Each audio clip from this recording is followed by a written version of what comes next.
Hey everyone, my name is Andrew Davis, and you are watching Conversations in Pop Culture. And yes, I am scandalous like an Ashley. And before I introduce both my guests, I do want to remind everybody that this episode is brought to you by Pacheco Comics, and they are currently in comic shops with Guinevere and the Divinity Factory, which came out in April, along with a bunch of other books that they got coming out in previews. So go to your local comic store, see if it's on their shelves, or if it's not, ask them to order it for you. And my good friend Preston, who runs that company, has a whatnot. And right now, if you click the link in the description down below, you can get a $15 credit for signing up with whatnot. And you can use code Andrew for an additional 15% off of some sexy comic artwork. So great book, sexy covers, awesome whiskey paint covers are out there. So go support this show and support my friend Preston and everything he's doing, because I do not think you'll be disappointed with all that stuff. But enough about that, because I have with me comic creators, and I'm just going to apologize if I get the name wrong. I don't think I will, but if I do, feel free to correct me to both my guests. I have Lawrence Pacheco and Christopher De La Cruz from Soaring Imagination. So welcome to the show. How's it going, man? Thank you for having us. Yeah, no, I'm very excited to have both of you on. Obviously, one of you is a lot closer than the other. One of you is in Hawaii, and the other is sort of stateside and on the other coast, and then some, to put it nicely. But because Chris is in Connecticut and Lawrence is in Hawaii. In the middle of the ocean. What'd you say? In the middle of the ocean. It's okay. It's okay. We are all in the middle of the ocean. I would rather be in Hawaii, to be honest, than in Connecticut. Seems like a better place to be.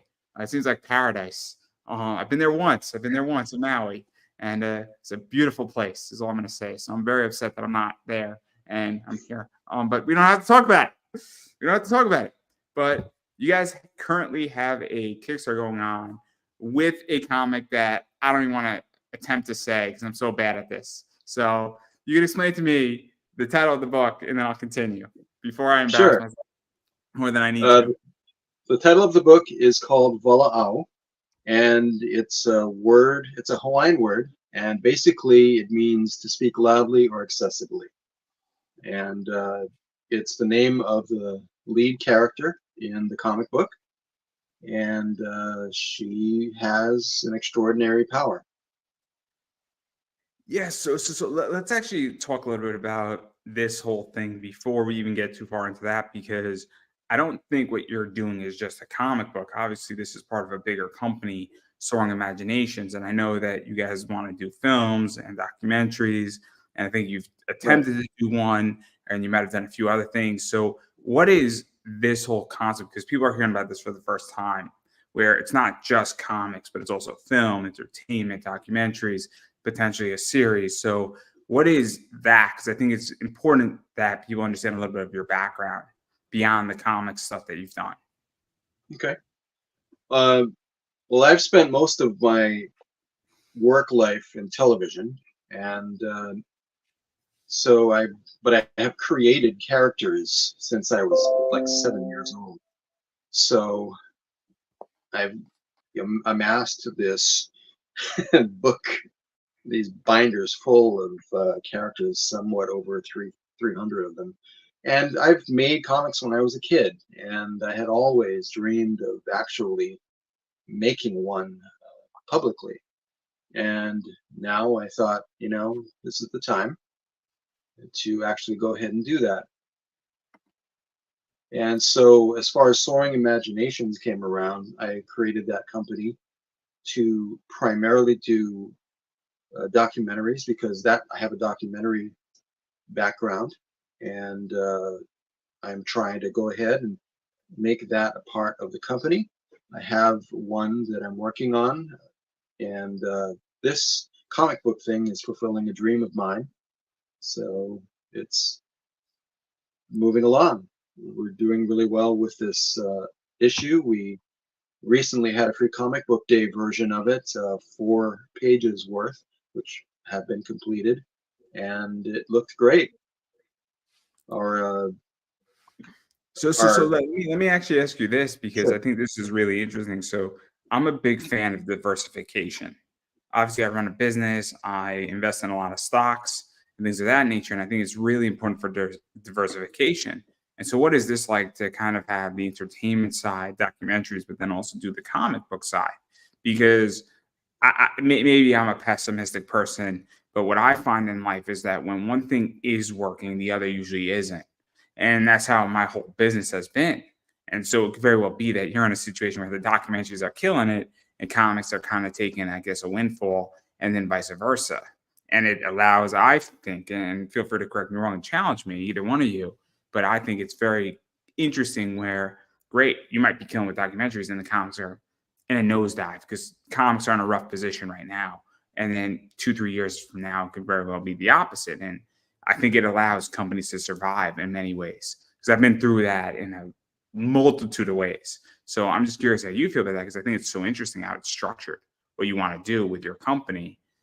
And I think it's, I mean, I know we're getting real technical here. And feel free to take the fifth. Feel free at any point to take the fifth. But I actually think it's really smart to set up a company that way. Right. Well, as far as the documentaries are concerned, I do have that background. I have a lot of experience working on them, and I've worked on about 25 of them, so locally here in Hawaii, and it just is something that's in my blood, something I really love to do, and I am trying to do more. I have this desire to do more of those, and it's the ability to tell stories. And the same is true with comic books. So there is some synergy with that. Comic books and documentaries and filmmaking, short filmmaking, which is something else that I'm going to be doing. So it's all about storytelling. And that's what really means a lot to me. Chris, what do you think? Yeah, same. I mean, I've always loved helping you with those documentaries. When we had the chance, I used to work with Lawrence at a news station on Oahu, so we're good friends that way. Life carried me over here, but always happy to support Lawrence and his storytelling endeavors. It's always been fun, and he's a great storyteller. No, I think it's so interesting, but I really want to get into the comic here because that's what I know the best, and obviously that's on Kickstarter right now. And so, what is the basic premise of this comic? Because I just want to give people kind of a quick background to you because people are hearing about YouTube for the first time on my show, most likely. But I do want to dive into the comic. It's on Kickstarter. It's in the link up above, everybody. But what is the basic premise of your book? Because people want to know, and I never heard of your book until I threw out a feeler, which means a lot of other people can be like, hey, what's this book about? So, Right. Well, Vala'au is, as I mentioned, the name, it's a Hawaiian word, which means to speak loudly or excessively, which is used a lot in Hawaii sometimes as a part joke. Oh, this person is really Vala'au. They really speak a lot. And so I had thought about, it was thought that to use this name as a character, no one had done that yet, and I thought it would be fun to see what that would be like. And so this character's name is Winona Govea, and she's a hairstylist. And as I think we lost Chris. Okay, he'll come back. I have the faith. Trust me. If we speak loud enough, it might work. Yes, there you go.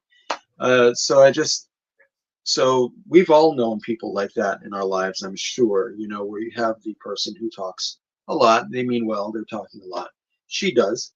She talks a lot to her clients, and she says, she talks to them, and then what they don't know is that she has a secret side to her life. When she was a teenager, she developed an ability to emit powerful sound waves with the sound of her voice. And when she comes upon individuals who are doing things that she feels is wrong, she will go into battle and she will show them her power.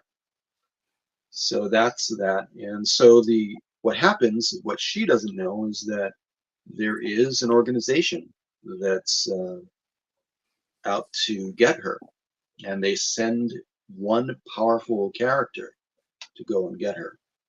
So that's where all of the drama happens.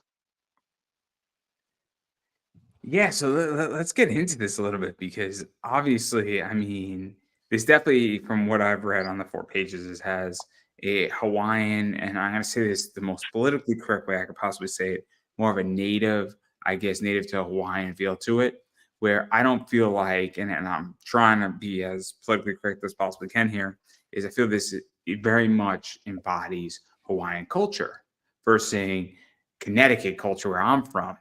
And so what is that like? Because there's an element of representation there.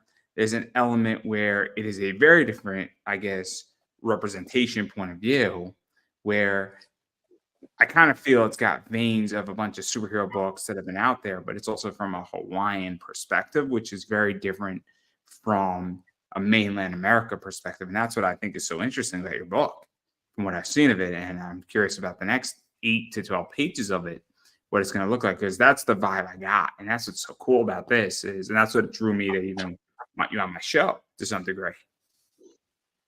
Right. Well, there are a lot of local comic book creators here that have created stories. This was my way of throwing my hat into the ring a little bit to see, what I could do. And it's not really very heavily Hawaiian based. Cause I don't want to say Hawaiian because that's kind of a misnomer. It is based in Hawaii, correct. And she just so happens to have the character happens to have Hawaiian blood in her. Maybe I'm a She little also has. biased. I'm sorry. No, no, Maybe, no. sorry? No, you're maybe I good. did it at a simple level, and I'm sorry if I did, but I definitely Oh view no, it's fine. A lot of people think Yeah, that, she's man. so we are so this character is part Hawaiian. She's also part Portuguese, hence her last name. And so she goes out and she does everything within Hawaii. She's from Hawaii.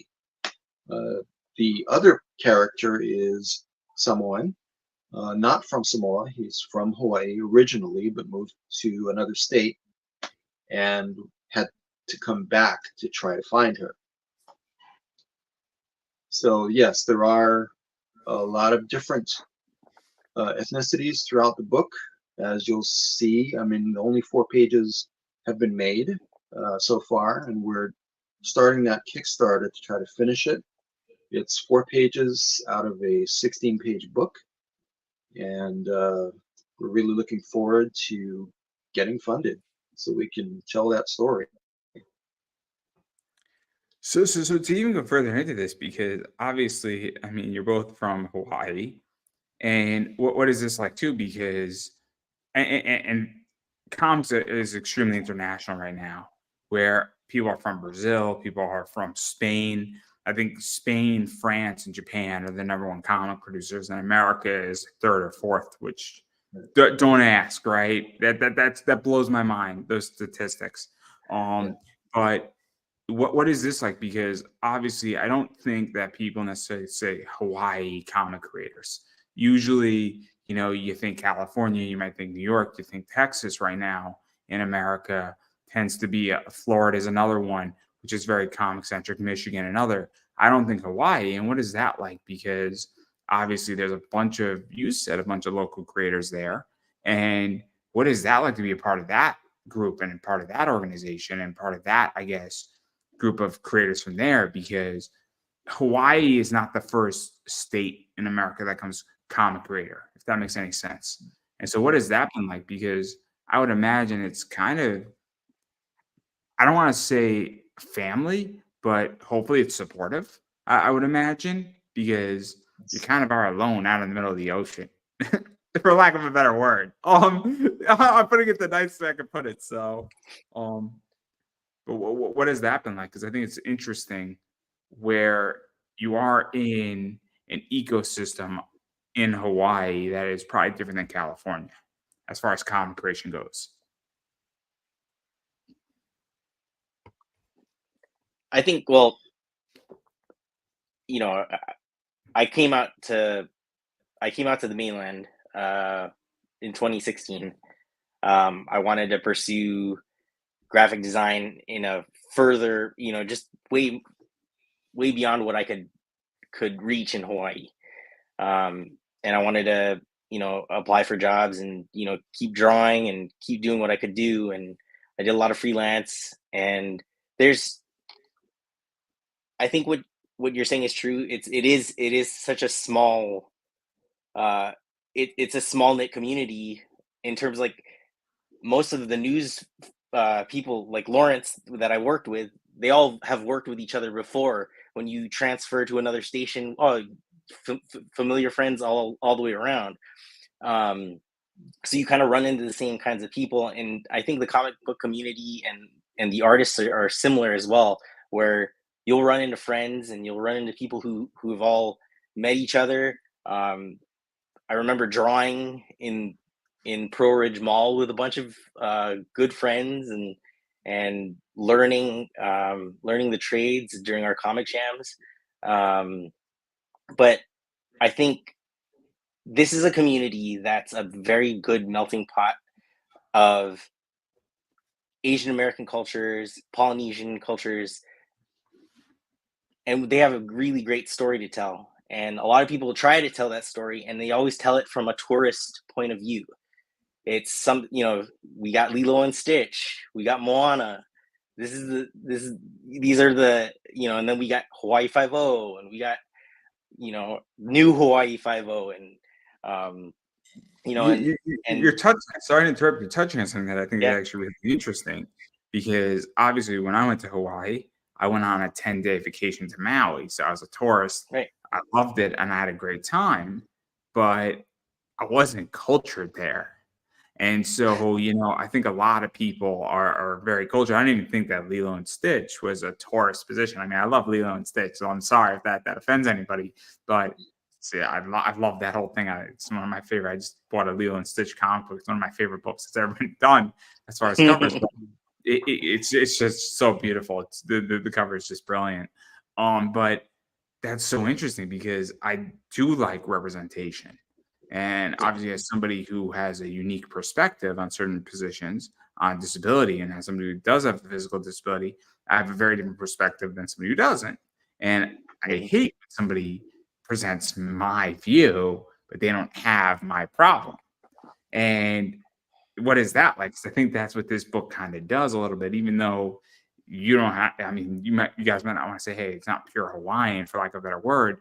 It still does present a Hawaiian point of view story versus me writing a Hawaiian point of view story. And there's a difference between those two. And so what is that like? 'Cause I think it's so interesting. Again, this is why I was drawn to having you two on my show. When I got legit excellent responses on my Monday. I think we are getting closer to that more and more, to telling stories that are from the people. I think Lilo and Stitch was kind of just a dip in there. Yes, it tells the story of their family, but involves a really cute alien in the mix. And then Moana. Best alien. Yeah. Come on, admit it. You know you want to admit it. I know you do. I mean, I'm still partial to E.T. personally, but you could be wrong. It's okay. Everybody gets class. Tons of Star Wars characters may prove you wrong.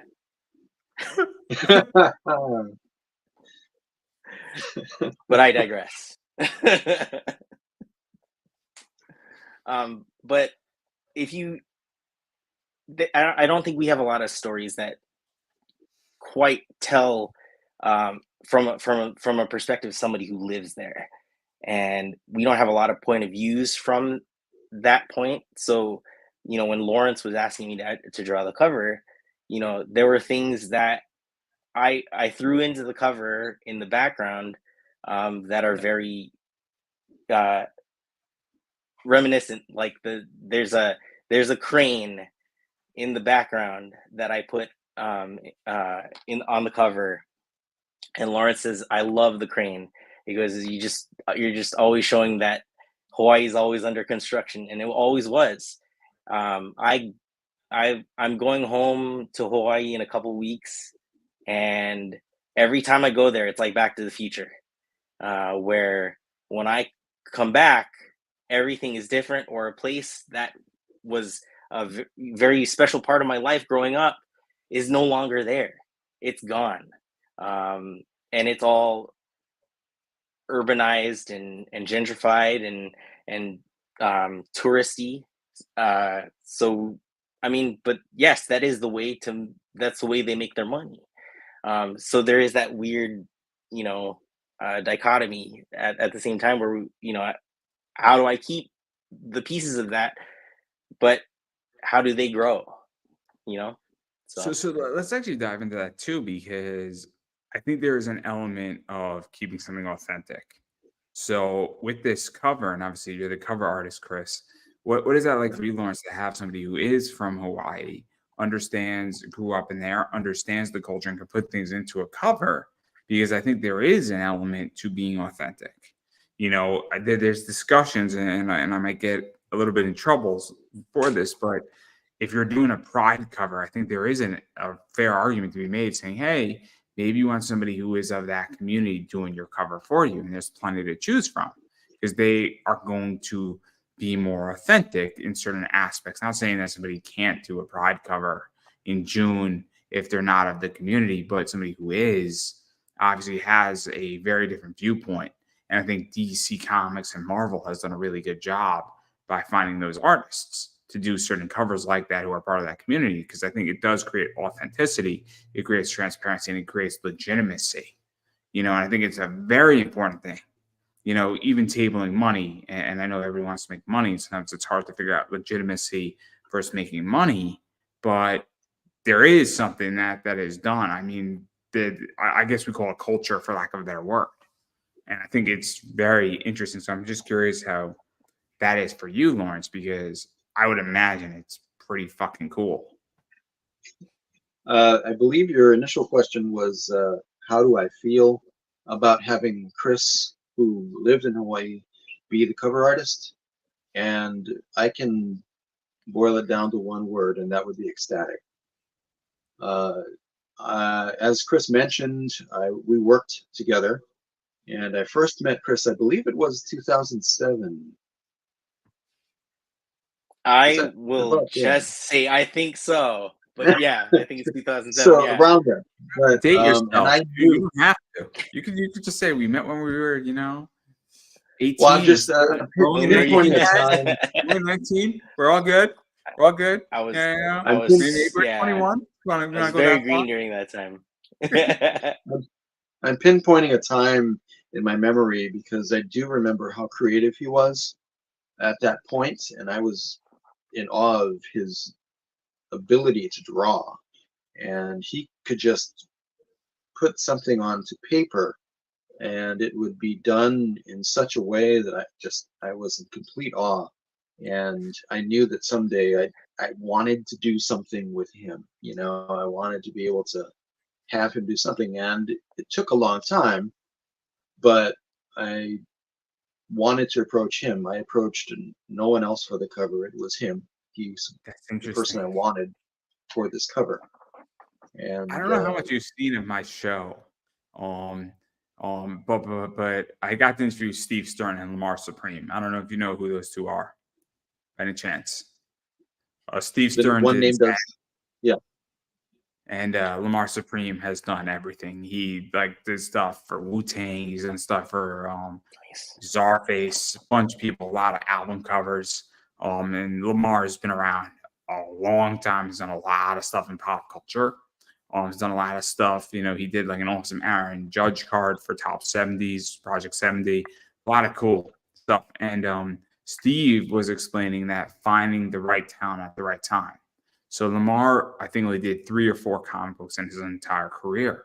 But it's so interesting when somebody finds the right talent at the right time and then capitalizes on finding that.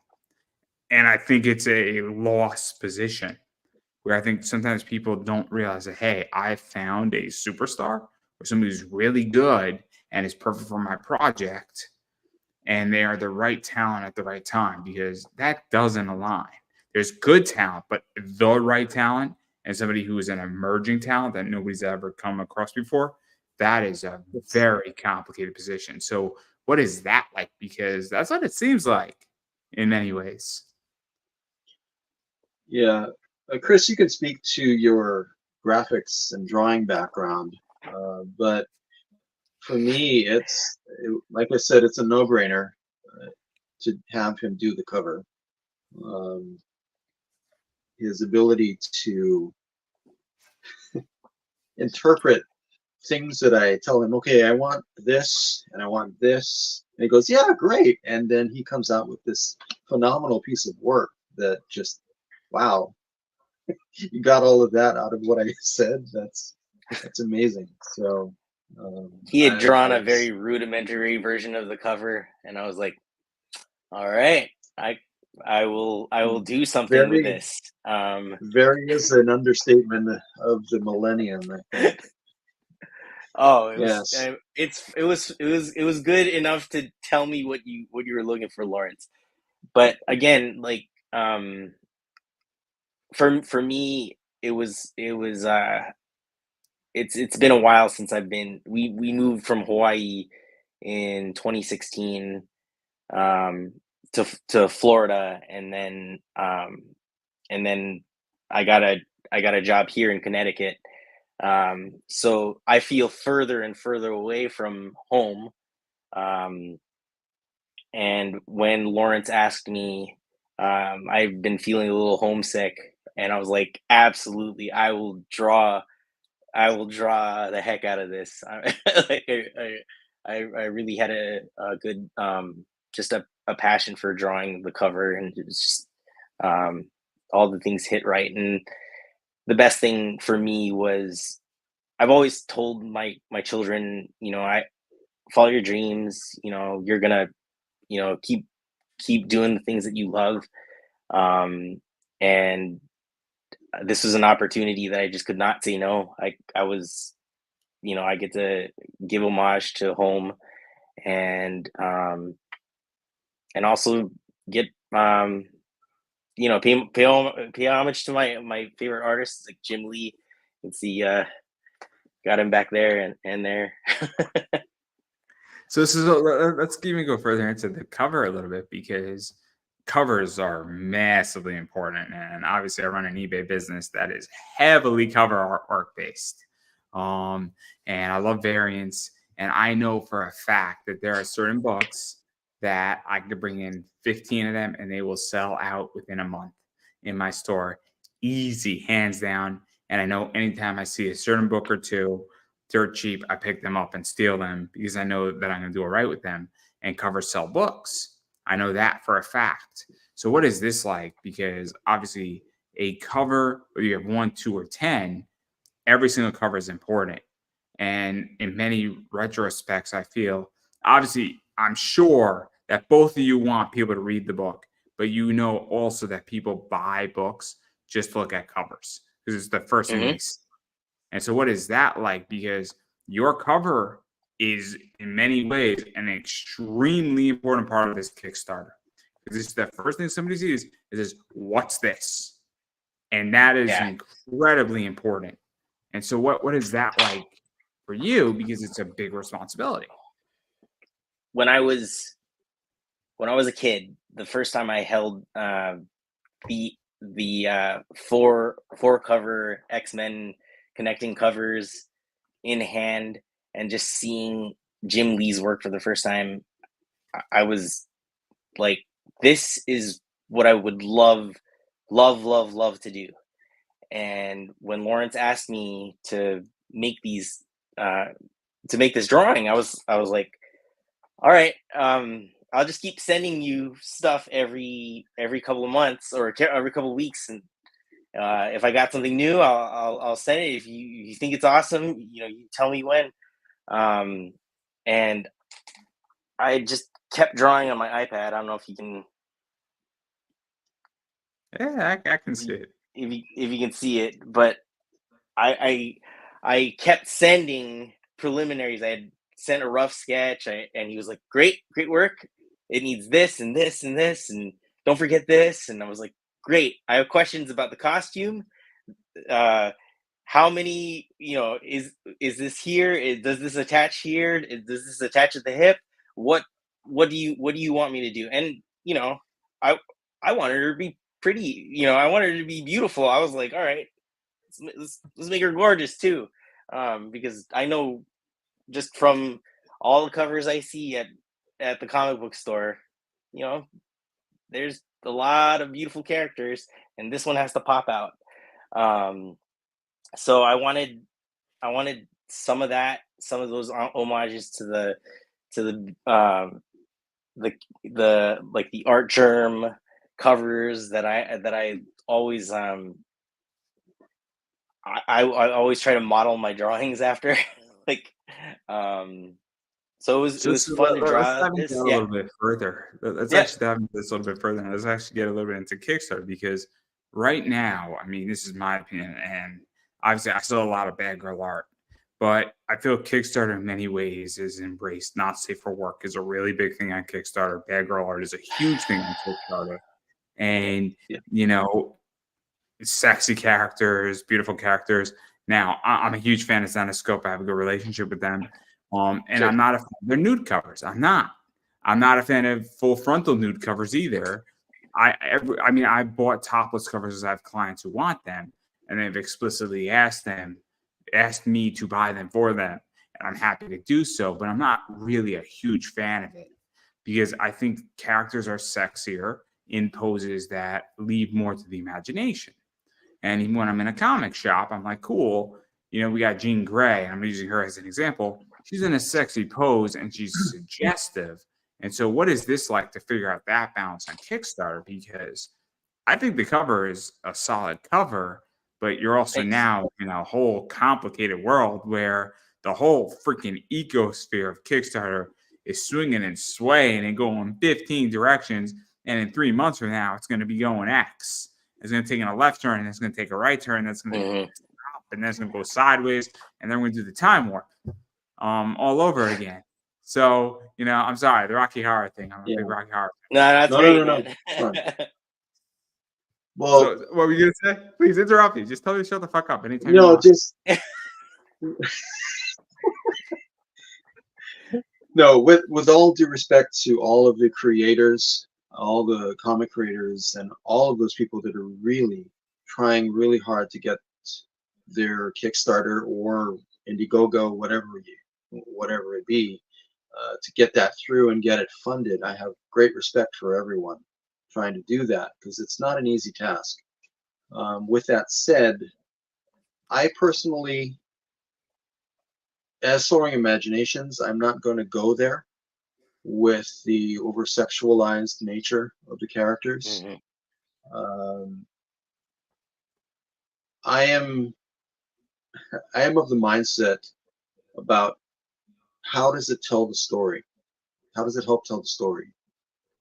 Uh, does the nudity tell the story? Maybe it does in some books, or is it just gratuitous? I'll give you an example. There's a book called Sex, right? If you have a book called Sex Right. is about a lot of stuff. It's about a retired superhero, somebody taking over the reins. It's got a sexual overtone going on. Relationships are over in that book, but none of the covers are nude. But there's nudity in the book, but there's no nudity on the covers. But I would expect nudity in a book like Sex. You got a title called Sex. Naturally, there's going to be nudity. You got a book titled I'm trying to think of it, Cthulhu Invades Oz, which is by a good friend of mine, Travis Gibb. I don't expect nudity in that book, right? We have Cthulhu legitly invading the Wizard of Oz, right? It's pretty self-explanatory. So I agree with you where if a book has a premise where Faust is a good example. Faust, you expect it because Yes. it's just if you don't know what you're signing up for with Faust, I'm sorry, everybody. Yeah. Faust is brilliant, but Faust is not a book for Faust is a book meant to look at the art. It's not a book look at the story. The story is average. The art is exceptional. The art is some of the best art that's ever been produced in comics. You buy that book because it's art. You don't buy that book because of the story. The story is a good story, but it's not a great story. But I agree with you. Sorry for interrupting, but I think you're making a really interesting point that, again, I think the nudity has been in many ways, a cash grab by people because they want to sell their book and they want to make money. And I can respect somebody making money in a capitalistic society because I'm a capitalist. But at the same time, if your book doesn't make sense, and then not to get too controversial, but what happens when you do Kim Possible nude? And somebody did that, and now it creates a whole issue. Yeah, you get into a whole debacle here of you get into a moral of issue. yeah. There's a lot of problems out there, and I think, you know, to this book's credit, we're not in that zone at all. We want to tell a story. We want to tell a story about a really, really powerful woman, and she is pretty, but she has all the power and charisma to back it up. So I think you know, I want to make good art. That's the thing with the cover. That's my biggest heroes. Just make good art. Like I'm getting angry at a lot of this low hanging fruit. Right now, there's a lot of low hanging fruit there of people doing Mid-Journey or Stable Diffusion AI and then splattering it on a cover because it's quick and they can make something really sexy in 5 seconds. That's not what we do. I don't think that's what great artists do. Great artists make their time. You feel, yeah. Because again, I mean, we could have a real interesting discussion about Kickstarter. So I'm owed people who owe me products from 9 months ago on Kickstarter, and I get that Bad Girl Art sells. I get that, but I'm a business, and I'm getting and also right now cards are really working exceptionally well for me, more than comics are. And I've heard debates where not safe for work is bad for Kickstarter. I've also heard things that it's killing it because I've had experiences on both. I've sold books that were fun and great. A 601. Every time I bring a 601 Jessica Campbell, Mary Jane book into my eBay store, it sells out in 3 days every time. So, but I don't consider that book to be sexualized the same way that a Zenoscope 99 topless cover is. I think those two do. I think Mary Jane is rather sexy on a 601. Of course I do. But I don't think it's overly sexualized. I think it works in the story, though. You got Peter coming home, right? Or leaving the apartment. You know, it works on a story level. But I'm really curious how you guys feel about this because I feel Kickstarter is in a weird place right now. Indie comics are in a massively complicated place. And I'm confused. And this is my business. And that's why because I think there's a problem where I think a lot of people are missing the mark on story right now. And I think that people say, oh, the big two have missed the mark. I don't know if indie is so far behind. There's a lot of it Lawrence? in indie comics. There's a lot that, I mean, we see it every day. And that's, again, fine for those who want to tell that story, if it's part of their story. If it is gratuitous stuff, then that's another thing, and that's fine too, because there are people that want that. For me, that's not the direction that I want to take our comic books.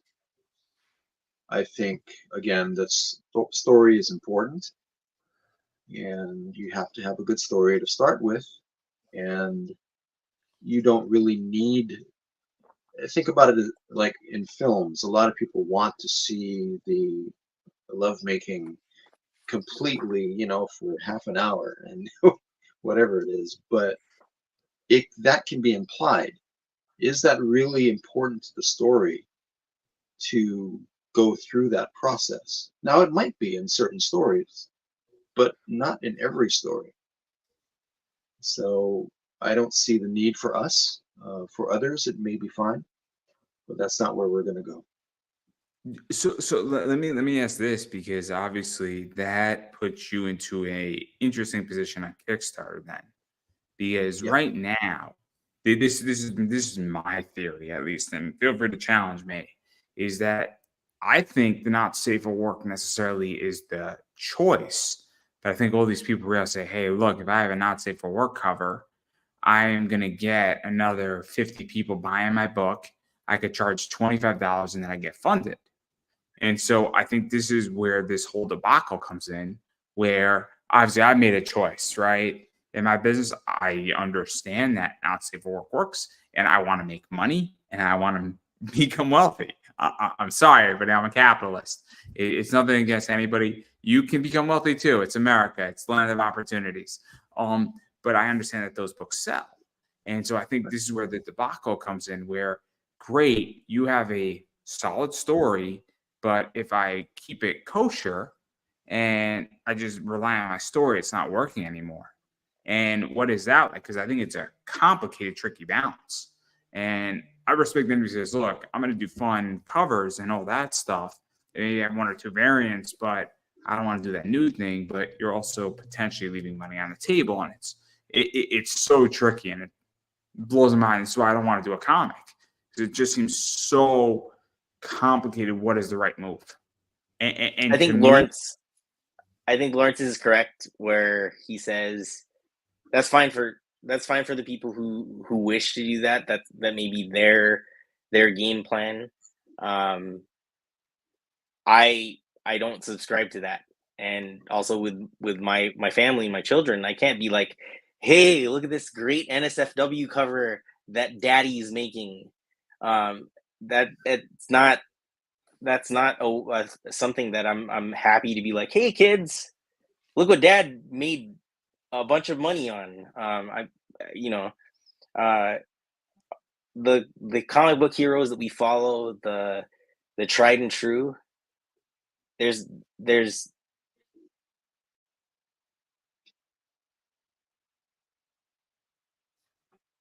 did he freeze? I don't know if he I froze. think he did. It's like Yeah, in the he'll middle be of the back. statement. I know, it was a great thought. Um, No, well, because the reason why when I he asked gets this, back. yeah, hopefully he'll get back. Yeah. But the reason why I asked this is that it's a very tricky, narrow line at this point, where I just think that it's so complicated. And again, I have these discussions with people where there's lines I won't cross. Again, I've stated this before, where I will sell topless covers in my eBay store, Right. because I understand that I have to do it, but I'm not a big fan of it. But there's also full nudity. And that's kind of where I'm like, I don't really need to see down below. That kind of defeats the purpose. And it's off putting to me. And there's other reasons why also where eBay is cracking down on it.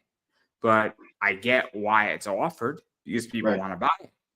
And I think it's so interesting in this regard. And so I think it's just fascinating where people draw lines in companies. But I also understand Kickstarter is a complicated beast. And that's why I Yes. asked, because I don't know how you make those decisions and make those pulls and call it the way you call it. And this is not just a debate between you and me. This is a massive, complicated debate right now going Right. on, I think, with a lot of people. So I just find it fascinating, to put it nicely. Hoping we're gonna get Chris back soon, because I wanted that thought finished. Yes. But no, I'm not calling you out on it, because Yeah. I don't disagree per se. I would love, and I've said this to my mom before. My mom hates my sexy covers that I bring in. I said to my mom all the time, she's not going to mind me saying this. I said, find me an alternative that provides me the same amount of money, and I will happily go to the alternative. And this is, I think, the whole issue with navigating Kickstarter right now. And so I'm just always curious how you are navigating, because I think it's really, really interesting in that regard. I'll bring Chris Well, back. What was your thought? Finish your right. thought. While I duck out for 1 second to deal with something. Oh, What was your thought? I have to duck out for like 1 second. Got it. My Okay. dog. No, just I'm not really sure how to answer that question so much as to say that we are living in a world where, we've always lived. The world has turned around, has revolved, and sex has always been a part of everyone's lives. That's how we live. That's how we're born, and sex sells. And it's unfortunate in certain circumstances that it has to be in everything, but to each their own. Like I said, it works for some people, and as far as how I navigate it, it's just a matter of keeping true to what I think our company should be, and not crossing the line, and sticking true to it, just not going there. And if everybody else wants to do that, that's fine. It's perfectly fine.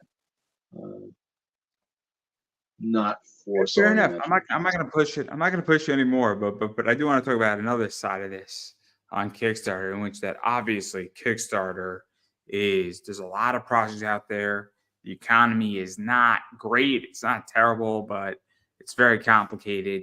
And even navigating that, because I'll state this openly, a lot of people. So I don't normally throw out feelers on Facebook groups. But apparently every once in a while I do. And a lot of people apparently need help and need interviews.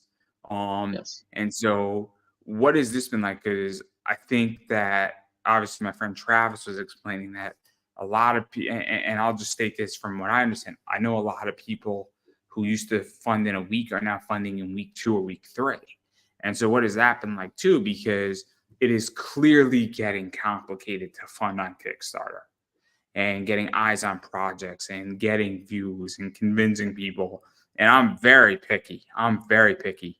And I'm not the only one. I've also been disenfranchised where I'm owed 20, 25 projects. And I am very hesitant right now to back projects because I've been burned.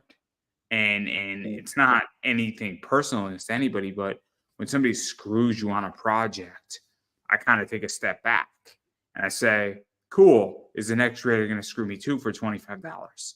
And all of a sudden, when you're owed 20 projects that are all late by 6 to 8 months or 2, 3, 5 years, you say, you know what? I go to my local store and they got a book on the shelf already done.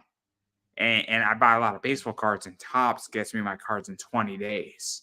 And I know I'm going to get my cards. So what is that like too? Because I think it's a very complicated space right now where I think it's not your product that's the problem.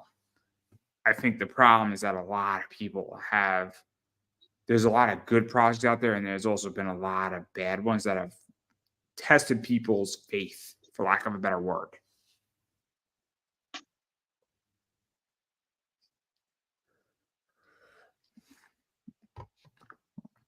I know how you feel about that. You guys want to answer that? What do you think, Chris? I think I've had my fair share of products that, you back and you're like, yes, that is going to be amazing when it comes out. And then Did push you comes to get it? shove. Let me ask this. Did you get the product that you thought was going to be amazing?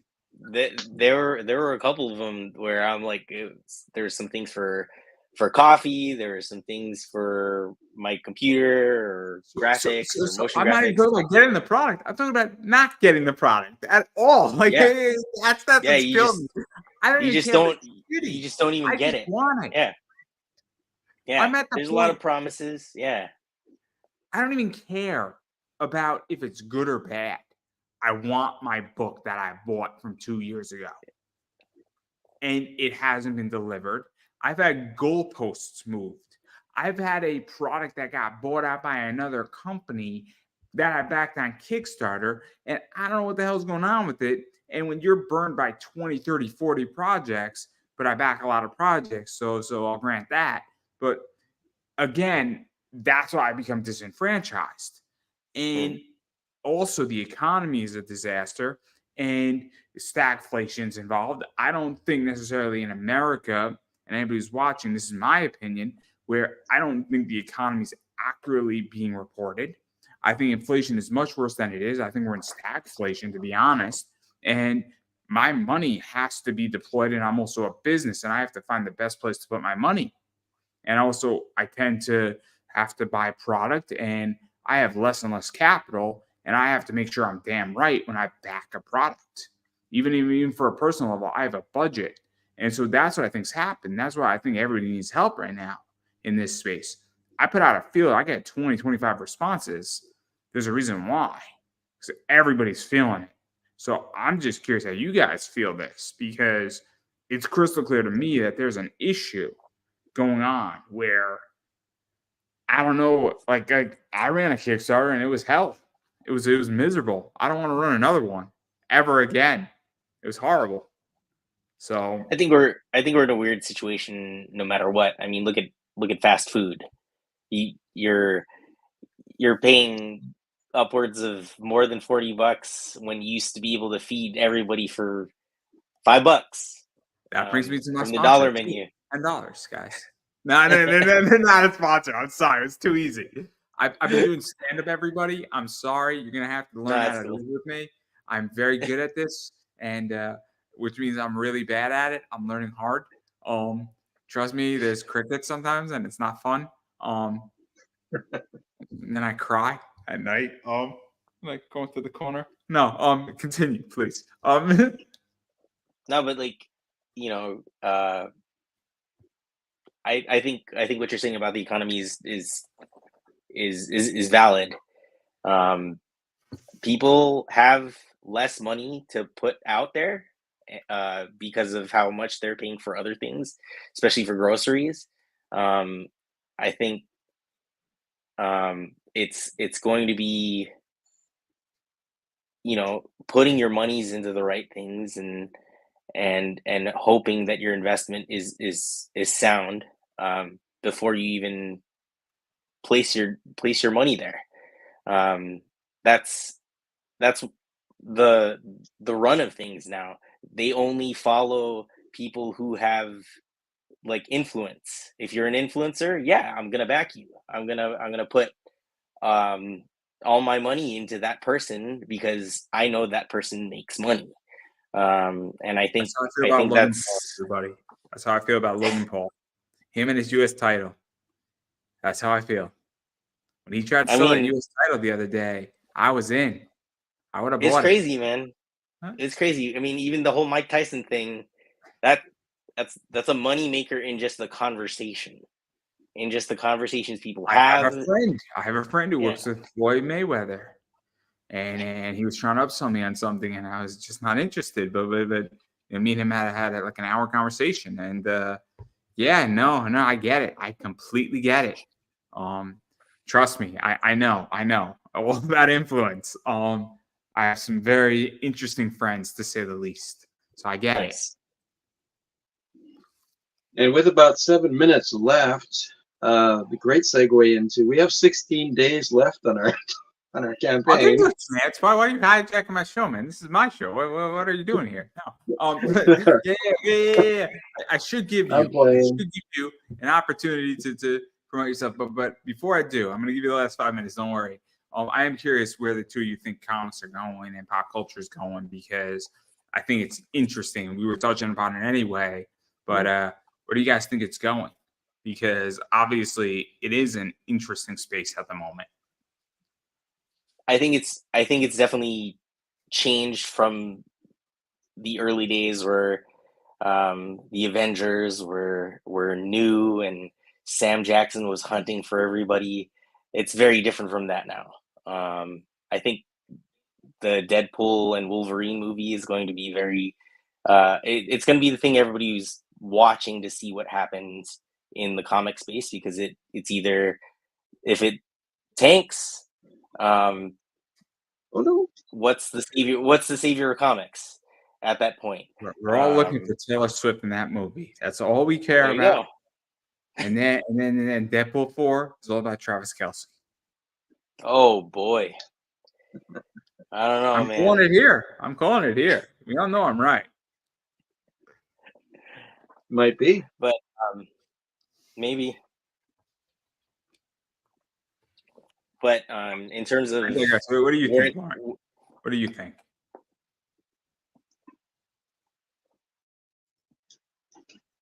Did we lose Lawrence? Sorry, Lawrence, no. pop It culture's going. broke up over So where do here. you think pop Could you culture please is repeat going? the question? Where do you think pop culture and comics are going? Because obviously a lot's changed in the sector. Oh, there will always be characters that will be created, and there's always stories to tell. They may be told again and again and again, but with a different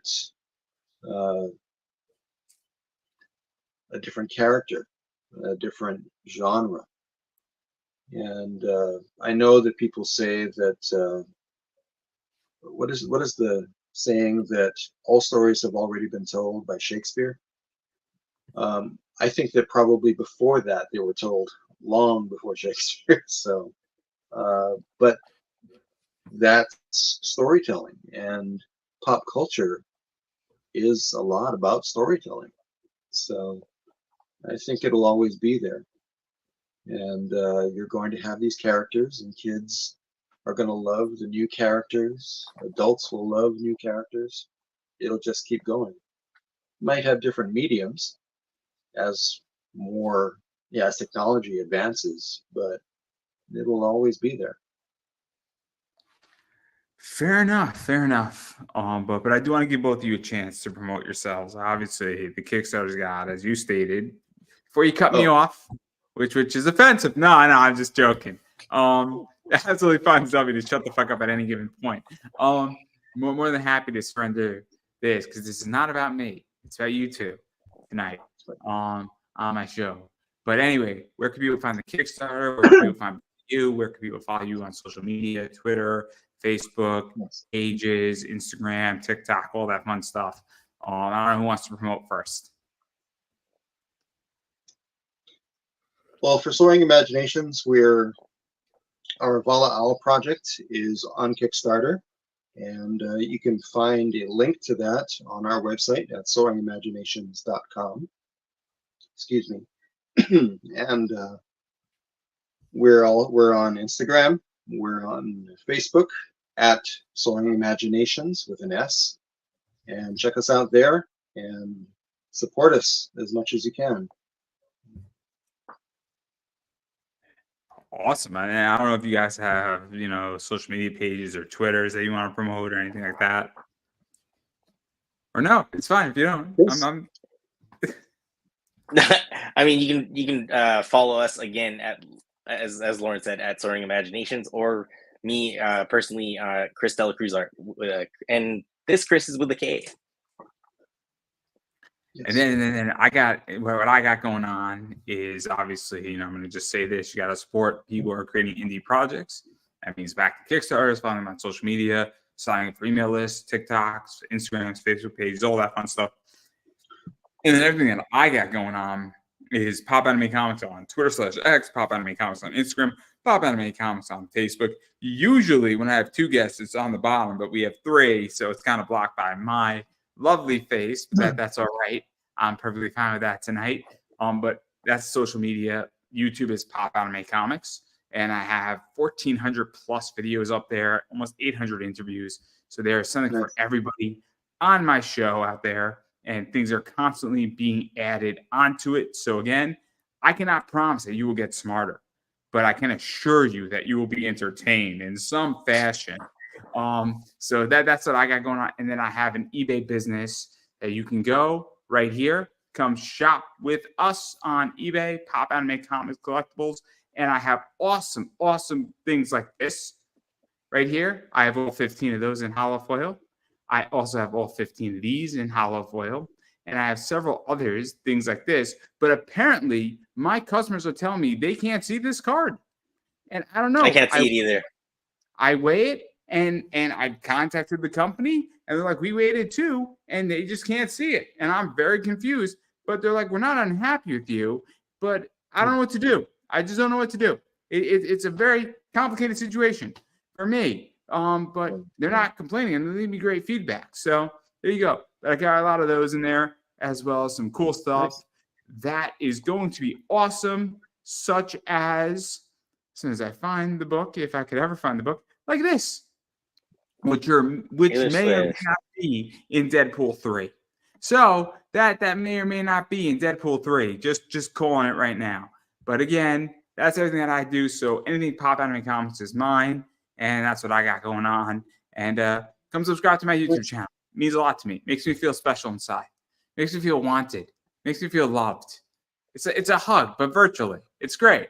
But yeah, that's everything that I got going on. But that's everything I got going on. So I believe everybody that is a wrap. And I would just like to thank my guests, and everybody have a good night.